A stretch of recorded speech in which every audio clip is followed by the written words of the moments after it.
The history that will inspire the millions that are coming and lead the posterity of our enemies to reckon with the hosts for the deeds of their fathers. The black race is one of the branches of the human race.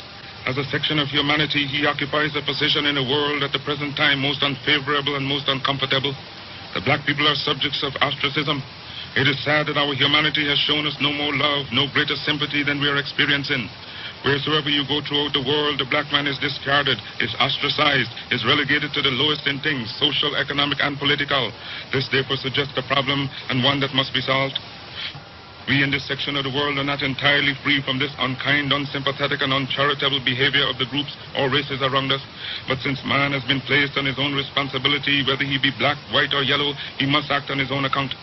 We will not unduly whine or complain, but reason among ourselves and see what can be done to remedy this state of affairs. I select this subject so I may be able to reach out and touch your hearts and minds, so that we may with better understanding go forward and fight properly and surely the battle of life. Life is a conflict. You have to fight your way through it whether you will it or not. Those who are able to fight most stubbornly live, accomplish most, and to them go the laurels, the palms and triumph of our civilization and world. We unfortunately have not been trained nor educated to the truths of life, paradoxically so. May I say something? To give you a true knowledge of yourself and life, so that the same glory and success attained by other men who understand themselves may be yours. Man in the full knowledge of himself is a superb and supreme creature of creation. When man becomes possessor of the knowledge of himself, he becomes master of his environment, the captain of his own ship, the director of his own destiny, the accomplisher of his own ends. Man should understand himself because man is full of knowledge, and this knowledge is a gift of nature. When Mother Nature created man, she deprived him of nothing. He was given the faculty of understanding all things around him, and this faculty for understanding has not been taken away from man. None of his senses have been taken away from him. So there is no excuse for the black man in lacking the knowledge that man has used to beautify the world and produce all that he needs for his happiness and civilization. Look the world over, and whatever you see in it that is pleasing to man, contributing to man's comfort, to his needs, and to his satisfaction, it is but the work of man. Man blessed with the knowledge of himself and the understanding of all things around him. If you are to live with the knowledge of yourself and with the greater knowledge of nature, you must know what is good and what is not. You must know what is finite. You must know that which is material, physical, or otherwise, is at your disposal to create or otherwise use. Yet what have we done in years gone by? There are very few things that we can place to our accomplishment for the past years. At the services of the white race, the bishops of the counties and shires of England will be compelled to discourse upon the grand achievements of the Anglo-Saxon. They will tell you of the flight of the mighty aeroplane R-101 to India, which, although unsuccessful, was a new conquest of the white man in engineering. They will tell you of the conquests in art, industry, in literature. New books have been written, new additions have been made to literature by the Englishman. In the great cathedral of Notre Dame in France, the bishop lecturing to Frenchmen will tell them of the wonderful achievements of the Frenchman. They will tell you that they have crossed the channel with greater speed than they did previously. They will tell you that they have flown from France to England in shorter time than ever before. If we leave the European countries and go to America, whether it be in the Holy Cross Cathedral in Washington or any of the great cathedrals of New York, the bishops are telling of the wonderful works the American geniuses have accomplished. If we leave America and go over to the east, to Japan, they will be telling their fellow citizens of Japan of the wonderful accomplishments of the Japanese people, proving that man is moving onward as time moves on. But you, what can I tell you? I can only point you to yourselves as disorganized. You have shown malice, prejudice, and hate to each other, and the result is that while other races have made progress, while India has made progress towards nationalism, while Ireland has made progress towards republicanism, while the whole world has made progress in man's accomplishments, you still stand fighting yourselves, dishonoring yourselves, showing no disposition toward the higher life, so that you will be abundantly best. I do hope that you will so reflect and think that you were created for some purpose other than exhibiting malice towards your neighbor or fellow men of your own race. What a pity it is that we cannot stand united without a written law, as other races do. There is no written law compelling the members of other races to stand together. They are brought together by the gentle touch of nature. The unwritten law of nature calls them to stand together on all occasions.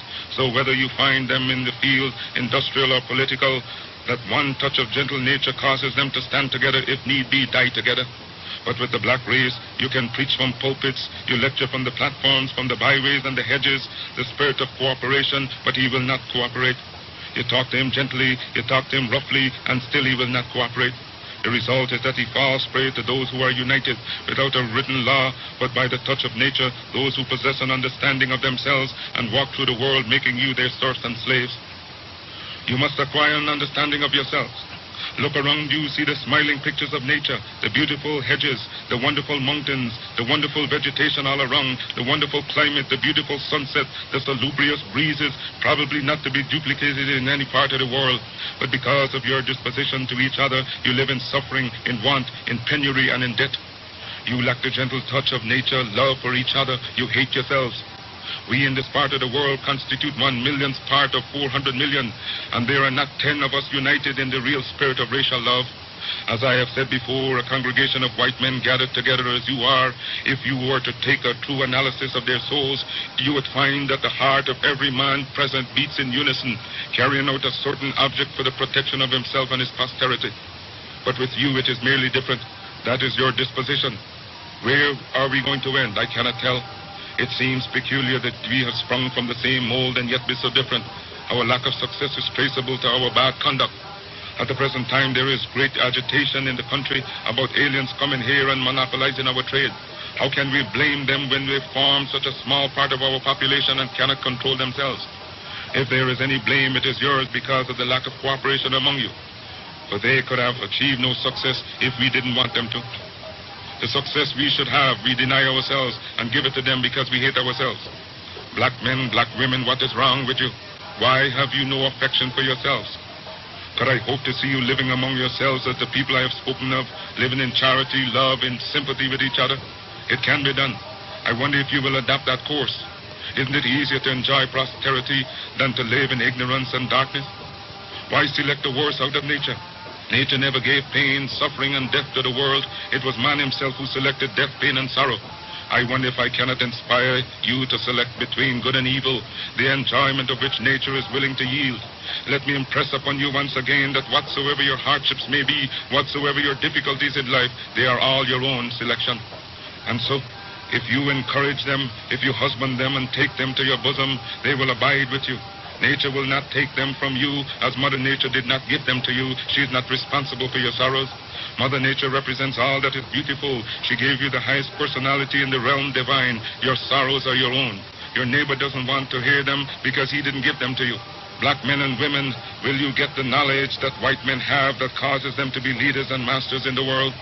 They are not gods with a peculiar source of understanding the world around them. They have only given expression to the knowledge of their humanity and been able to use and conquer all to their own satisfaction and glory.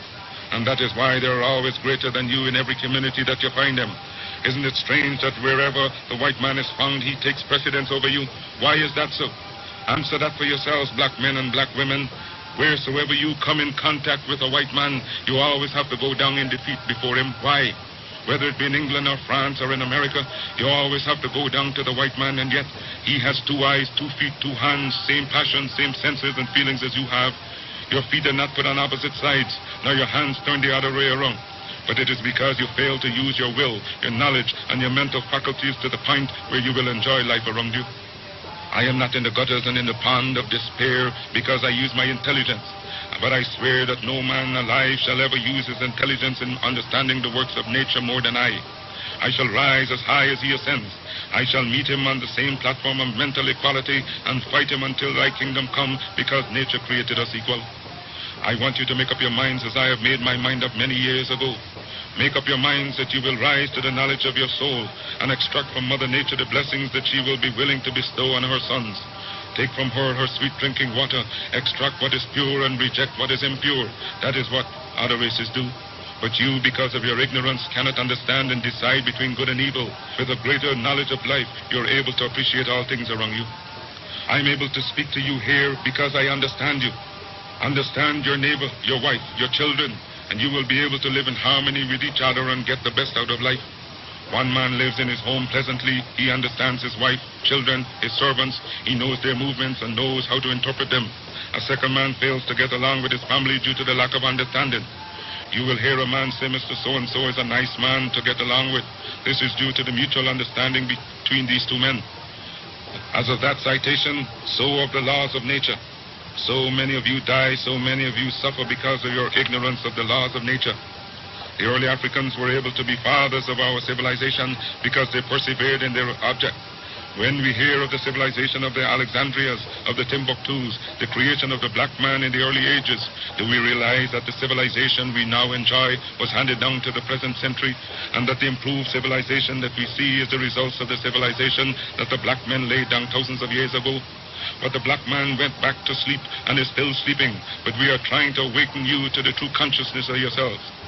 You young black men, you young black women, may we not appeal to you, knowing you as we do, to turn over a new leaf, rejecting the ignorance, the foolishness, the childishness that has been your part for these many years. We have looked into your faces for these many years, you, the growing mankind, the rising generation, and no serious thought can we see registered on your countenance but the thought of vulgarity. I have been in your presence and my heart bleeds for you, the conduct you reflect. I have listened to your dirty language used to express yourselves when you could have expressed yourselves in good form. Can I appeal to the black manhood to turn over a new leaf? I'm ashamed of my black manhood. What I have said to the black men, I also say to the black women. Your conduct is disgraceful. Young women whose personality spells respectability, at the least provocation, the filthy words they utter would always make you run and turn away from them. A race that cannot conduct itself any better than that is bound to go down in defeat, is bound to go down in death, in hell and degradation, while the other race is bound to reach the pinnacle above. Your conduct is going to destroy you. You are driving your best friends away from you. Men will not respect you because you do not respect yourself. As I come in contact with my race, both from a financial and social point of view, I realize how weak we are in the essentials that make for success. You are your own worst enemy. The black man goes into business and tries to do right things, but what do we find? He gets no support from his fellow man. They lie on him, rob him, and the next thing you hear, he's out of business, pulled down by you, his brothers. The other people, by their honesty and faith that they exhibit in each other, are bound to succeed.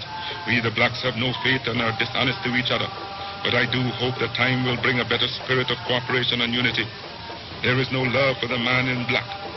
See how we are struggling on this earth, struggling as strangers in a foreign clime, struggling in America, in Europe, in Asia, and in Africa, where men look upon us not with love.